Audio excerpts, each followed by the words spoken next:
Hi, I'm the Italia Autos, and in this video I'm going to show you how to remove a cam belt on an Alfa 159 2.4 engine.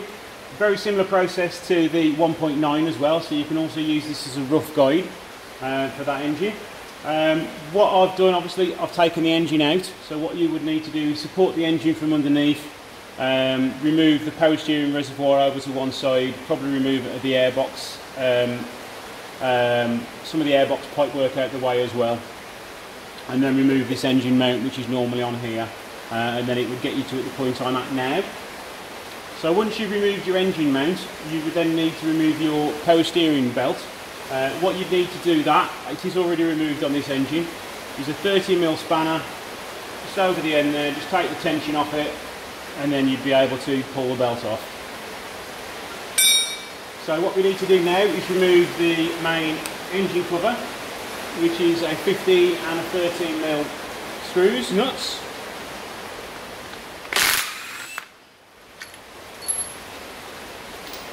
Obviously this job can be done with the engine still in the car. This is a scrap engine, so this engine is coming totally apart. That's why it's out of the car at the moment. It's not because you need to do the cam belt with the engine out. You can do this cam belt with the engine in the car.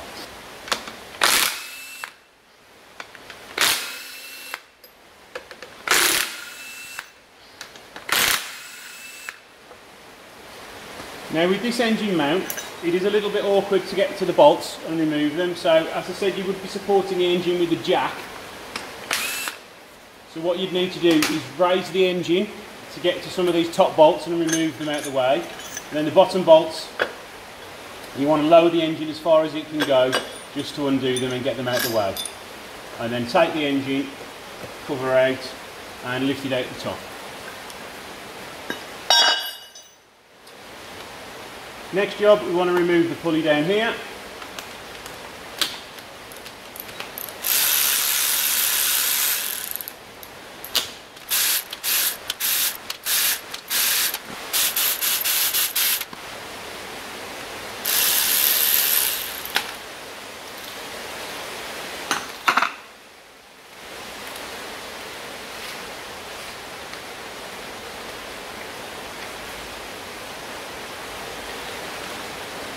Now there should be about 6 screws around here holding this engine cover on, but on this one there's only one left on there.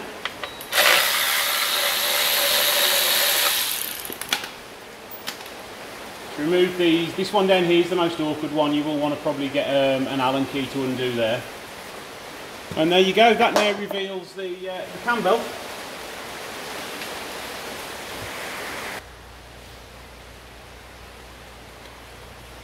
Now what you're saying to yourself is now is, oh no, shock horror, there's no timing marks or nothing to line anything up to on the engine.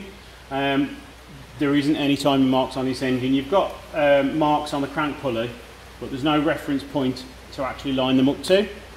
That's because you use the belt to time the engine up. There is a timing hole on the side of the engine here, so you can lock the cams up if you want. It's just a timing tool like this. You can get them off eBay for probably £20, probably less than that. You just undo the plug, start screwing it in, and then rotate the engine by hand, and then it will clip into position when it's in. So that's what I'm going to do now. So let's just get the bung out. Okay, so I've now moved the pipework out of the way just so you can see a little bit better that that's where the locking nut is.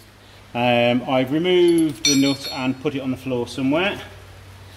There it is. So it's just an Allen key holding that in. Just keep that safe to one side, and don't forget to put it back in once you're finished, otherwise you'll have a nasty mess on your hands. So what I'm going to do now is look in the hole there and rotate the engine round, and you will then see where the little notch is to put the locking tool in.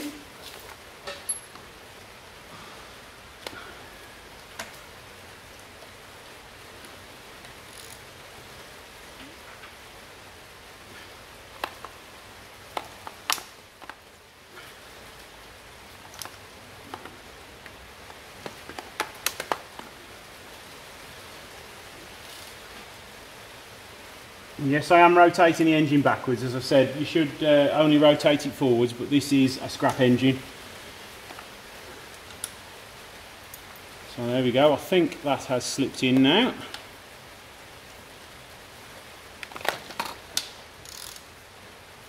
And there we go. Did you hear that click? The cam is now locked off, so we're now safe to take the cam belt off. Main tension is held on with this tensioner here. It's a 13mm, I think, to undo it. On some of the newer engines, they are 12mm.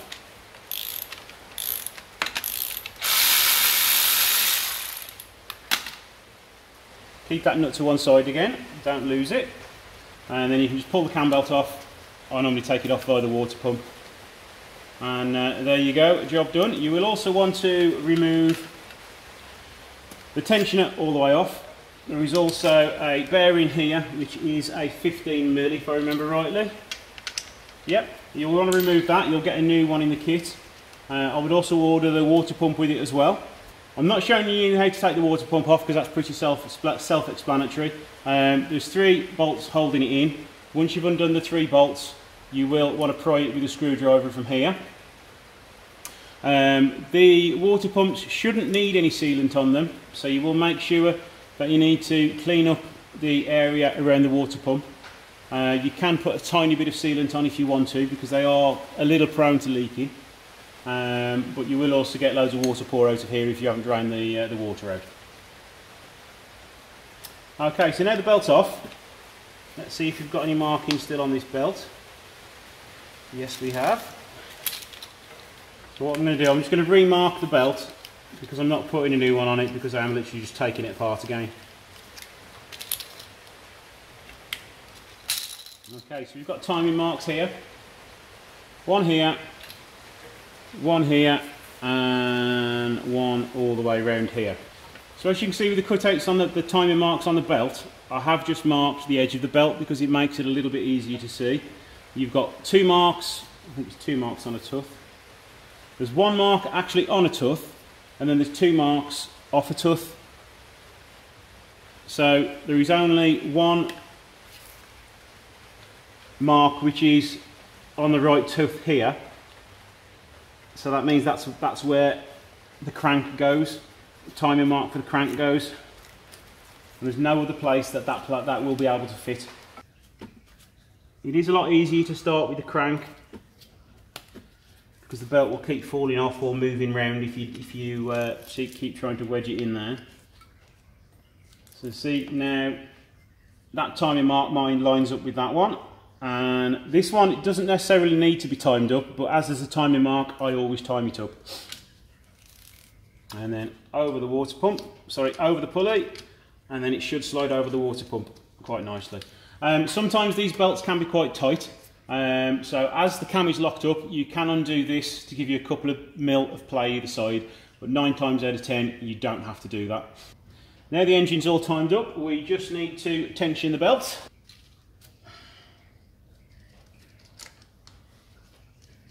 Just pop the nut on a little bit before you put any tension on it to stop it springing off anywhere. Now I can't find my normal tensioning tool, so the next best thing is a screwdriver.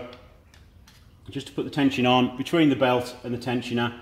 Not too much force, just enough to get some tension on the belt, and then tighten it up.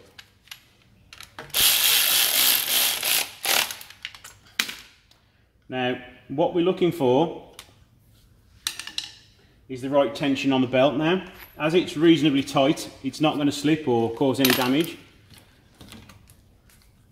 So what we need to do now is remove our timing tool.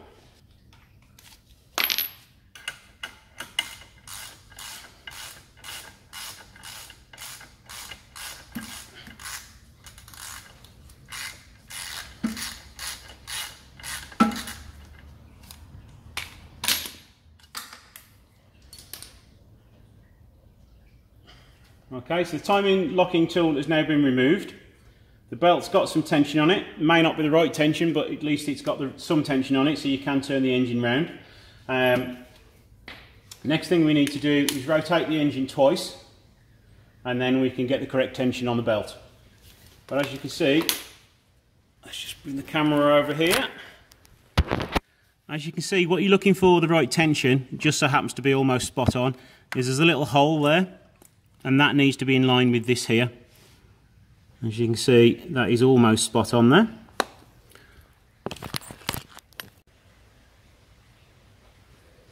So now what I'm going to do is rotate the engine a couple of times just to make sure we've got tension evenly across the belt. And now that timing mark has moved from there. So what we want to do now is retime it up if I can find my tools, and then rotate the engine again until we get the right tension on the belt. That was far too loose.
And there we go. You can see, hopefully on the camera there now, that the timing mark is smack bang in the right position. So technically, that is a cam belt done. With these engines, always change your water pump, always change both tensioners. And a common failure point on these 2.4s is this wheel here. As you can see, it's starting to fail there. So if I was redoing this, I would advise the customer that he does need a new crank pulley.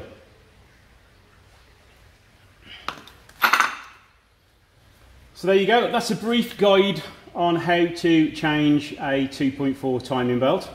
As I said earlier, it is pretty much the same process for a 1.9 on the GTs, 147s, Giuliettas, 2 litre diesels. It is pretty much the same principle all the way around, except the timing mark on the Giuliettas is a lot more difficult to get to because the turbo's in the way. With these engines, because you use the belt to time everything up, it's not necessary for you to actually use the cam locking tool, because you can do everything with the timing marks as long as you know that your engine has all these timing marks in the right spot. So there you go, a bit of a quick all over the place guide, but so the engine's out, so it's the best way for you to see how to do it. People may do it other ways, but this is the way it's done here. If you have any questions, please comment below. If you could also please like the video and give it a share so it can help other people. But thanks for watching, and I'll see you in the next video.